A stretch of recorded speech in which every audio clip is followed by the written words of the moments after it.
원내 수석 진영을 꾸린 여야 원내대표가 상견례 형식으로 만난 자리에서 내일 본회의를 열지 않기로 했습니다. 국회에서는 청문회를 앞둔 김민석 국무총리 후보자를 둘러싸고 여야의 신경전이 이어지고 있습니다. 국회 취재기자 연결합니다. 강민경 기자. 네, 국회에 나와 있습니다. 네, 여야 원내대표 회동 결과부터 전해주시죠. 네, 오늘 오후 김병기 민주당, 송원석 국민의힘 원내대표가 만났는데 여당이 주장하던 내일 본회의 개의는 관철되지 않았습니다. 짧은 회동을 마친 뒤 양당 수석이 결과를 설명했는데 양당이 원내 인선 문제로 시당을 달라고 말해서 민주당이 이를 수용했다고 설명했습니다. 여야는 원내 수석 부대표 인선이 마무리된 데 따른 상견례 형식의 만남이었고 추경안과 원구성 협상에 대한 구체적인 대화를 나누진 않았다고 덧붙였습니다.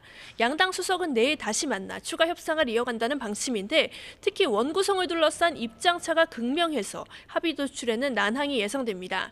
국민의힘은 관례대로 법사위원장을 야당에 넘기라고 주장하는 반면 여당은 즉답을 피하고 있는 건데요. 물론 정부와 국정기획위원회가 오는 23일 2차 추경안을 국회에 넘기기로 했고 민주당도 심사 속도를 최대한 높인다는 계획이라 원구성을 둘러싼 여야 협상은 계속 이어질 걸로 보입니다. 당정이 오늘 아침에 2차 추경 규모와 세부 내용을 조율했다고 하는데 이 내용도 정리해 주시죠. 네, 여당과 기재부, 대통령실은 오늘 아침 당정 실무회의를 열고 정부 발표를 앞둔 2차 추경안의 세부 조율을 마쳤습니다. 필수 추경 성격이었던 13조 원 규모의 1차 추경과 합치면 당이 요구했던 35조 원 규모에 근접해졌다는 게 민주당의 설명입니다. 진성준 정책위의장은 이번 추경안에 민생회복 지원금이 반영됐고 보편 지원을 기본 원칙으로 설계했다고 밝혔습니다. 또 취약계층 추가 지원이 필요하다는 이재명 대통령의 의지를 반영했다며 보편과 선별 지원이 혼합된 형식의 지원이 될 거라고 언급했습니다. 지역화폐 예산과 자영업자와 소상공인 채무탕감 재원도 함께 편성됐는데 이재명 대통령은 내일 귀국한 직후 국무회의를 열고 이 같은 내용이 담긴 2차 추경안을 심의 의결할 예정입니다.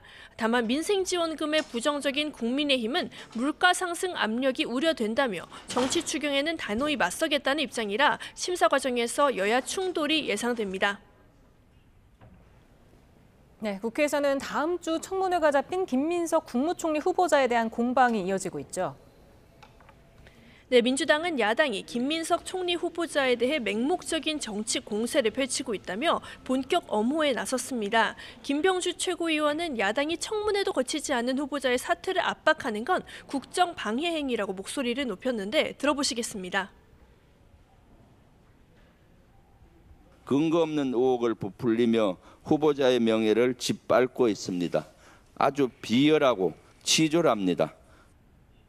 반면 국민의힘은 김민석 후보자의 허물이 적지 않은 만큼 자진 사퇴가 불가피하다는 입장입니다. 김용태 비대위원장은 기자들과 만나 김 후보자는 청문 대상이 아닌 수사 대상이다라고 강조하며 이재명 대통령의 지명 철회를 요구했습니다. 들어보시겠습니다. 이재명 정부의 개국공신으로 김민석 의원을 생각하셔서 총리를 지명하신 거 아닌가에 대한 생각이 있는데 정치를 좀 대국적으로 하셨으면 좋겠습니다.